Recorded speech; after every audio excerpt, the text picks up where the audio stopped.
दोस्तों, तो आज के इस नई वीडियो में आप सभी का स्वागत है गाइस। मेरा नाम है सिद्धेश और आप देख रहे हैं टेक्सटाइल सेट। सो गाइस, मैंने एक हफ्ते पहले एक लैपटॉप की अनबॉक्सिंग की थी, वो था Lenovo का IdeaPad S145। अगर आपने उस वीडियो को नहीं देखा है तो प्लीज़ देखिए, मैंने आई बटन में लिंक दी है।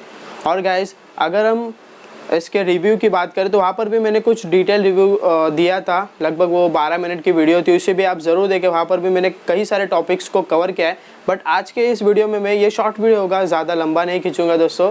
बट इसमें मैं आपको प्रोज और कॉन्स के बारे में बताऊंगा, कुछ मेरे प्रोज और कॉन्स बताऊंगा इस लैपटॉप के बारे में जो मैंने अभी एक हफ्ते में रिसेंटली यूज़ करते समय एक्सपीरियंस किए हैं। तो सबसे पहले हम इसके प्रोज के बारे में जान लेते हैं। तो ये था इसका डिज़ाइन के बारे में। तो सबसे पहले मैं आपको लैपटॉप दिखा देता हूँ दोस्तों। तो ये है Lenovo का IdeaPad S145 laptop. So guys, इसकी जो डिज़ाइन है वो काफ़ी कॉम्पैक्ट सी डिज़ाइन है। आपको ऊपर मेटल की फिनिश लग रही होगी दोस्तों, बट ये मेटल की फिनिश नहीं है, ये एक प्लास्टिक है जिसे मेटल लुक दिया गया है। और पीछे से भी काफ़ी एक अच्छा लैपटॉप दिखता है, काफ़ी प्रीमियम क्वालिटी का आपको महसूस होगा जब आप इसे इन हैंड फील करोगे। साथ ही में इसमें कोई भी मुझे कमी देखने को नहीं मिली। तो डिज़ाइन के मामले में तो काफ़ी अच्छा है। और इसका जो वेट है वो भी मीडियम में, ज़्यादा भी हैवी नहीं है, तो आप इसे इजीली कैरी भी कर सकते हैं।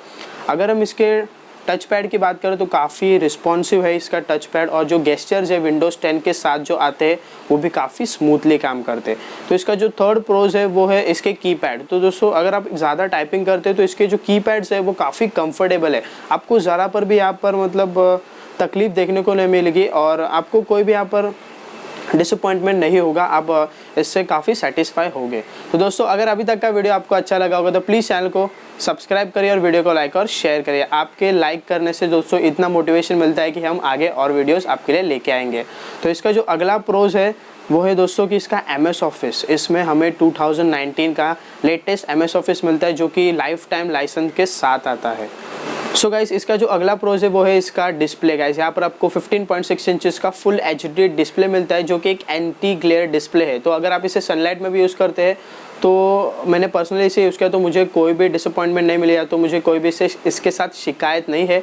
तो ऑब्वियसली डेफिनेटली आपको भी इस लैपटॉप के साथ कोई भी प्रॉब्लम नहीं होंगे अगर आप इसे सनलाइट में भी यूज़ करते हैं। तो काफ़ी अच्छी क्वालिटी का डिस्प्ले है। आपको इसमें 2 सेल की बैटरी मिलती है। तो कंपनी ने ये दावा किया है कि आपको इसमें 6 घंटे का बैटरी बैकअप मिलता है, बट मैंने जब भी इसे यूज़ किया तो डेली बेसिस पर मुझे 4.5 घंटे तक का बैटरी बैकअप तो ईजिली मिला। अगर आप एक हार्डकोर यूज़र है तो शायद आपको 3 से 3.5 घंटा मिल सकता है।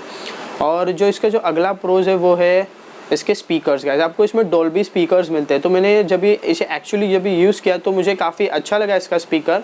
और इसका जो एक कॉन्स है वो भी आपको मैं कॉन्स सेक्शन में बताऊंगा इसमें मुझे क्या थोड़ी दिक्कत आई। तो यही कुछ थे इसके प्रोज। तो अभी इसके कॉन्स के बारे में बात करते हैं गाइस। तो इसका जो फर्स्ट कॉन, इसके ज़्यादा मुझे कॉन्स नहीं मिले, बट जो भी मिले मैं उसके साथ आपको डिस्कस करूँगा। तो इसकी जो डिवाइस की जो डिस्प्ले क्वालिटी, अगर आप इसे प्रीमियम के साथ अगर कंपेयर करते हैं तो वो इतनी मतलब ज़्यादा आपको हाई क्वालिटी नहीं मिलती है। बट इसकी प्राइस रेंज को देखे जो कि 30,000 के प्राइस रेंज में 30 to 35,000, तो ये डिस्प्ले काफ़ी अच्छी है। बट अगर इसे side by side premium quality के साथ मैच करेंगे तो ये इतना मतलब ये उतना कम्पीट नहीं कर पाती है।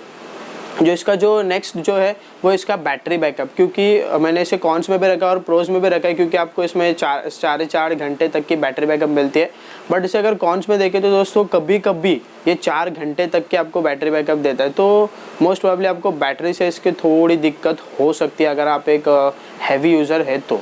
और जो इसका जो अगला कॉन है वो इसका स्पीकर के बारे में है, और वो है कि इसमें जो आपको जो बेस है ना वो इतना प्रोड्यूस नहीं होता है। हमें इसमें डॉल्बी स्पीकर्स मिलते हैं, बट वो क्वालिटी हमें इसमें मतलब महसूस नहीं होती जब आप इसे सुनते हैं। तो ऑब्वियसली आप ब्लूटूथ स्पीकर यूज़ कर सकते हो। और साथ ही में इसका जो वेबकैम है वो भी ठीक ठाक ही लगा, इतना कुछ ज़्यादा अच्छा नहीं, बट इसके प्राइस रेंज के हिसाब से अच्छा है। आप वेबकैम के थ्रू आप वीडियो कॉल्स और जो डेली काम होते हैं वो कर सकते हैं। तो सो गाइस, यही कुछ था इसके प्रोज और कॉन्स के बारे में। उम्मीद है आपको अच्छा लगा होगा वीडियो। तो प्लीज़ दोस्तों चैनल को सब्सक्राइब करें और वीडियो को लाइक और शेयर करें। धन्यवाद दोस्तों।